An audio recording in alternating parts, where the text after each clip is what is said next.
जी। बहुत अच्छे बिंदु उठाए आपने सुनील शुक्ला जी, मैं पूरी तरह से आपसे सहमत हूं और मैं अनिल जी आपके पास आऊंगा। जो बात सुनील जी ने कही है कि भारत की जो परिकल्पना है गांधी की, सरदार पटेल की, नेहरू की, मौलाना अबुल कलाम आजाद की, उसको तो ध्वस्त करके पूरा का पूरा एक दादागिरी माफियाकरण तानाशाही चल रही है, पूरा गला घोट देने की कोशिश है। और सिविल सर्वेंट्स का बिल्कुल सही जिक्र किया उन्होंने कि यानी कि आप रिटायर होने के अगले दिन मंत्री बन जाएंगे, विदेश मंत्री बन के आप घूमेंगे और कोई भी पॉलिटिकल कमेंट करेंगे दूसरे के ऊपर, वो मंजूर है, लेकिन बाकी कोई एक लेख नहीं लिख सकता, पुस्तक नहीं लिख सकता। आप मतलब पेंशन के बाद आपको गुलाम चाहिए, पेंशन दे रहे हो तो आपको गुलामों की जरूरत है, आप उनके ऊपर अपना आक्रमण जारी रखेंगे। मुझे लगता है कि पूरी जो मूलभूत कल्पना है हमारे लोकतंत्र की, ये उसी को ध्वस्त कर देना चाहते हैं। हमारे एक बहुत जागरूक दर्शक हैं लाहेरू हितेश जी, प्रतिदिन आते हैं। उन्होंने सवाल किया है कि एक मणिपुर के हादसे के ऊपर जिस ढंग से दो महिलाओं के साथ जो दुर्व्यवहार किया गया है और उनका गैंग रेप किया गया, उस पर हमारी सम्मानित प्रथम नागरिक राष्ट्रपति क्या कर रही हैं, उनका क्या रोल है? क्या उनका रोल सिर्फ वहां की चार दीवारी तक सीमित है? आज ये प्रश्न मैं भी करूंगा सम्मानित राष्ट्रपति जी से। आप एक महिला हैं, क्या आपका दिल नहीं रोता है? क्या आपका काम कभी कोई स्टेटमेंट देना नहीं है? क्योंकि हमारे सामने राजेंद्र प्रसाद भी रहे हैं और डॉक्टर अब्दुल कलाम भी रहे हैं जो बहुत मुखर होते थे। अगर आप नागरिक नंबर एक होके महिलाओं के प्रति जो उनके दुख दर्द हैं, जो पेन है, जो पीड़ा है, उस पर भी नहीं बोलती हैं, तो मुझे नहीं समझ आता कि फिर भारत के प्रेसिडेंट का रोल क्या है और क्या उसको चुप रहना चाहिए 5 साल तक? रामनाथ कोविंद जी तो खैर एक नया आयाम स्थापित करके गए पूरा चुप रहने का, कभी कुछ नहीं बोले सिवाय इसके कि जो उनके साथ में पर्चा दिया गया पढ़ा। तो क्या आदरणीय द्रौपदी मुर्मू जी आप भी वही करेंगी, या अपने साथी किसी महिला के दर्द को आप भी पहचानेंगी या नहीं पहचानेंगी, या चुप रहने में भलाई है? लेकिन इसका भी उत्तर लूंगा अनिल जी आपसे। और जो फॉरेस्ट एक्ट, डिजिटल प्राइवेसी और मल्टी स्टेट कोऑपरेटिव के द्वारा जो गला घोंटा जा रहा है, ये बहुत दुखद भी है। मुझे लगता है कि अब भारत खतरे में है, भारत का लोकतंत्र नहीं, ये देश ही खतरे में है इस समय। अनिल जैन जी। दिनेश जी, जो मणिपुर का वीडियो जिसको पिछले 3 महीने से लगभग दबा के रखा हुआ था, छुपा के रखा हुआ था, वो कल सबके सामने आया और मैं समझता हूं कि हम में से बहुत सारे ऐसे लोग हैं जो रात को ढंग से सो नहीं पाए उसको देखने के बाद। वो देश जहां ये कहा जाता है कि देवी का देश है, ये दुर्गा का देश है, ये सरस्वती का देश है, काली का देश है, और जहां ये कहा जाता है यत्र नारी पूजनते तत्र रमनते देवता, जहां नारी की पूजा होती है वहां देवताओं का वास होता है। तो अब सवाल ये है कि जहां नारियों के साथ ऐसा दुर्व्यवहार होता है, जो मैं नहीं समझता कि सीरिया, सोमालिया, दुनिया के किसी कोने में कभी ऐसा होता हो, तो वहां क्या देवता बसते हैं या फिर राक्षस बसने शुरू हो गए हैं?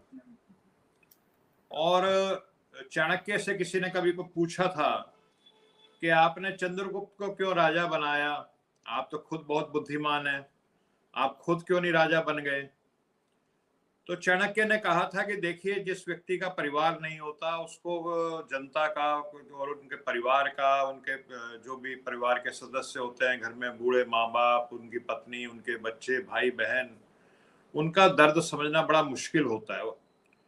तो एक राजा के लिए ये बहुत जरूरी है कि मानवीय संवेदनाएं उसमें कूट कूट के भरी हों। और क्योंकि चाणक्य अविवाहित थे तो बोलते कि इसलिए मैंने कभी इस बारे में सोचा नहीं, क्योंकि मैं नहीं समझता कि मैं उस काम का उसका निर्वहन ढंग से कर पाऊंगा। तो अब हम देख रहे हैं दिनेश जी, पिछले 3 महीने से धू धू करके मणिपुर जल रहा है, गृह युद्ध हो रहा है, पूरी दुनिया इस तरफ देख रही है, बोल रही है, कमेंट्स कर रही है, लेकिन हमारा जो शासन में जो हमारे शीर्ष नेतृत्व है वो बिल्कुल इसकी तरफ ध्यान नहीं दे रहा है। जैसे बिल्ली के सामने कबूतर आंख मूंद लेता है कि बिल्ली एग्जिस्ट ही नहीं करती, उसका अस्तित्व ही नहीं है, उस तरह का रवैया अपनाया गया है। और मैं समझता हूँ कि आज जो भी सच्चे मायने में भारतवासी है, जो भारतीय है सच्चे मायने में, वो उसका दिल रो रहा है ये सब देख के कि हमारे देश में ऐसा हो रहा है। हर सच्चा भारतीय आज अपने आप को शर्मिंदा महसूस कर रहा है दिनेश जी। तो आप इस पे कार्यक्रम करेंगे शाम को, उस विस्तार से चर्चा करेंगे। दूसरा जो हमारा विषय है, जो ये जो forest act conservation amendment bill आ रहा है 2023 वाला, तो देखिए हमारे देश के दिनेश जी जो आदिवासी हैं उनके साथ ढंग से कभी न्याय हुआ ही नहीं। जब ब्रिटिश शासन था तब भी देखिए जो गांव के लोग थे जो खेती करते थे, तो पटवारी होता था, तहसीलदार होता था, उनकी जमीनें पता होती थी, उनको फर्द मिलती थी, भाई ये तुम्हारी जमीन है, तुम्हारे नाम है, वो रिकॉर्ड में होती थी। जंगल जो भारत का है उसमें कोई ना कोई पटवारी होता था, ना तहसीलदार जाता था। तो जो जिस क्षेत्र में वो आदिवासी खेती करते थे या जिस जंगलों से वो उसकी उपज लेते थे, चाहे वो पत्ते लेते हो, लकड़ी लेते हो, फल फूल लेते हो, उसको कभी, जिसको कहते हैं कि रजिस्टर्ड ऐसे नहीं किया गया जैसे गांव में किसानों की जमीनें रजिस्टर्ड होती हैं। ये उनके साथ बहुत बड़ा अन्याय हुआ, और वो अन्याय जो है, हमारा संविधान भी उसके बाद बना, बहुत अच्छा संविधान बना, मैं हमेशा उसको समर्थन करता हूँ।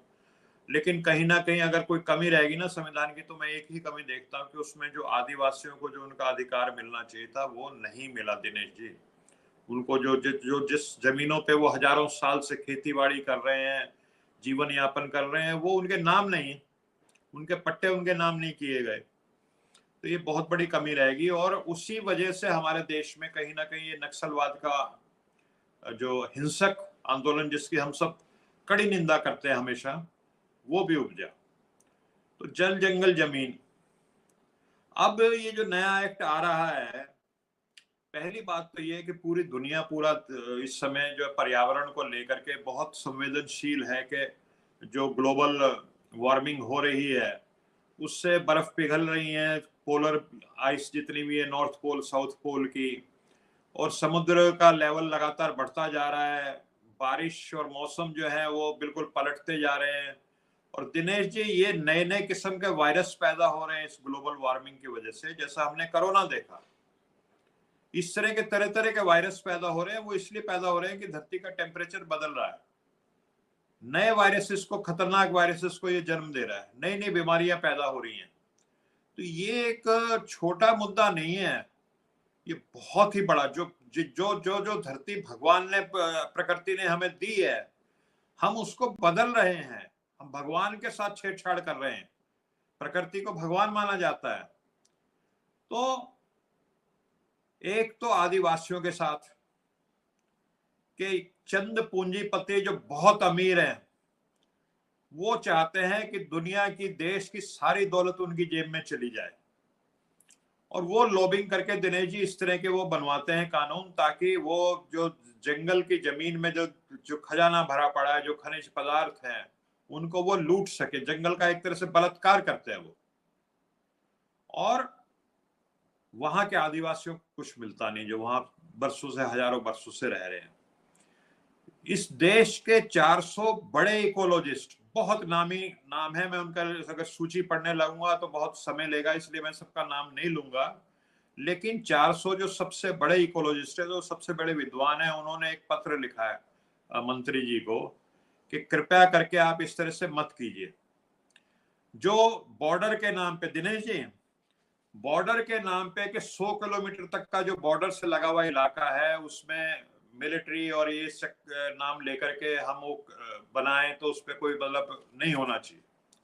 अब ये जो आपका लाहौल स्पीति और ये लद्दाख का जो इलाका है, जो हिमाचल और उत्तराखंड का इलाका है, और आपने देखा कि इस पे अगर फॉरेस्ट डिसाइड हो गया, जैसे हम धनंजय जी आ गए, हमने पिछले दिनों एक बार कोसी की भी बात की थी दिनेश जी, आपको याद होगा कि जो फ्लडिंग होती है धनंजय जी ने की थी, तो वो ऊपर नेपाल में जो वृक्षों की कटान हुई है उसकी वजह से जो फ्लैश फ्लड्स आते हैं, सब कुछ बहा के ले जाते हैं कोसी क्षेत्र में, बर्बाद है कोसी। आप म्यूटेड है, सॉरी। इसमें एक पॉइंट मैं जोड़ना चाहूंगा, उन्होंने वर्ड यूज किया बॉर्डर के 100 किलोमीटर अंदर। जी सर, हमारा बॉर्डर तो समुद्र तट भी है सर, और 100 किलोमीटर अंदर पूरे वेस्टर्न घाट और ईस्टर्न घाट्स हैं जो भारत की जान है। मैं आपको बताऊं, सैकड़ों हजारों किलोमीटर लंबे, हजार किलोमीटर लंबे है सर। अगर आपने ये रेन फॉरेस्ट है सर, अगर ये रेन फॉरेस्ट आपने उजाड़ दिए तो बचेगा क्या हमारे पास सर? बिल्कुल ठीक कह रहे हैं जी आप। तो फिर तीसरी जो बात आ रही है कि जो सफारी पार्क और इको टूरिज्म और जू बनाने के लिए छूट दी जाए।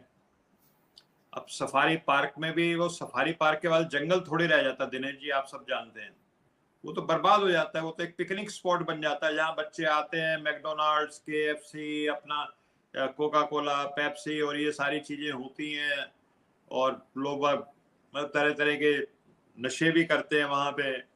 तो जंगल के जो जानवर हैं, जो वहाँ की इकोसिस्टम है जिसमें बर्ड्स हैं और तमाम चीजें, वो सब के सब डिस्टर्ब हो जाते हैं उस शोर में और उस चीजों को लेकर। तो ये जो करोड़ों सालों से जो पृथ्वी का जब से एग्जिस्टेंस हुआ है, वो जो एक संपदा इस पृथ्वी के ऊपर इकट्ठी है, आपको उस एक झटके में कि जी कहीं हमें बॉर्डर पे खतरा ना हो जाए, ये नाम लेके, शत्रु के नाम पे लेके, रणनीति के नाम पे लेके, आप उसको एक झटके में, वो करोड़ों साल की संपदा जो प्रकृति ने इकट्ठी की है, उसमें आप आग लगा जाने हैं। दिनेश जी, क्या अगर हमारे घर में कोई चूहा घुस जाए तो हम अपने घर में आग लगा देते हैं क्या?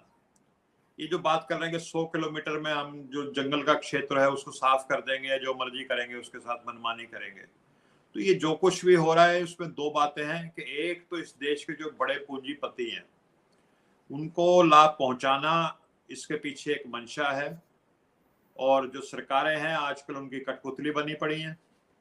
और दूसरा जो है, जो शक्ति है उसका एक हाथ में केंद्रीयकरण, जो कहते हैं जो सेंट्रलाइजेशन पावर। और कहाँ आपने नाम लिया गांधी जी का, जो ग्राम स्वराज की बात करते थे, सुनील जी बात करते हैं गांधी जी की, धनंजय जी करते हैं। गांधी जी तो ग्राम स्वराज की बात करके एक गांव को भी ऑटोनॉमी देनी चाहिए थी। आप पूरे प्रदेश को ऑटोनॉमी दे करके उसको बदल, उसको पावर से के खुश नहीं है। तो ये सब वो तानाशाही, सर अधिनायकवाद। नाम देखिए, सर नाम देखिए, मल्टी स्टेट कोऑपरेटिव का मतलब है कि गुजरात कोऑपरेटिव हर स्टेट में काम कर सकती है। अब नाम गुजरात कोऑपरेटिव रहेगा, लेकिन वो तमिलनाडु में भी जाएगी, कर्नाटक में भी जाएगी, यूपी में भी जाएगी, बिहार में भी जाएगी। यानी कि जो वहां की कोऑपरेटिव्स हैं, आप उनको बर्बाद कर देना चाहते हैं और अपनी एक छतरी पैदा करना चाहते हैं, जिसलिए आप पूरे के पूरे जो स्टेट सब्जेक्ट है उसको भी खत्म कर देना चाहते हैं। ये हो क्या रहा है देश में सर? ये हो रहा है कि आप नाम लेते हो राष्ट्रवाद का और फैलाते हो सांप्रदायिकता, जो कि बिल्कुल दोनों चीजें उल्टी हैं। राष्ट्रवाद का मतलब होता है कि तमाम समुदाय एक राष्ट्र की तरह अपने आप को समझे, और आप उनमें नफरत फैला करके उसमें सांप्रदायिकता फैलाते हो। तो ये नाम क्या ले रहे हैं इस पे हमें नहीं जाना है, कि नाम तो ये कुछ भी लेते रहेंगे, लेकिन असल में करके वो कहते हैं ना कि उसकी बातों में फरेब है, उसकी बातों में ना जा, उसके पैरों को देख किधर जाते हैं। तो इनके एक्शंस क्या है, हमें उसकी तरफ देखना है। तो ये सबका सब दिनेश जी जो भी आ रहा है ये बहुत दुखदाई है। और जो मणिपुर का आपने जिक्र लिया किया, मतलब उसको दिमाग से उस घटना को निकालने की बड़ी कोशिश कोई भी इंसान करेगा, इतना आसान नहीं है उस घटना को। वो हमेशा, मुझे लगता है कि हमेशा भारत के जो भारतवासियों के मन मस्तिष्क पे वो हमेशा के लिए वो अंकित हो चुकी है, और जी बहुत ही जिसको कहते हैं कि काला धब्बा है हमारे देश पे। जी जी।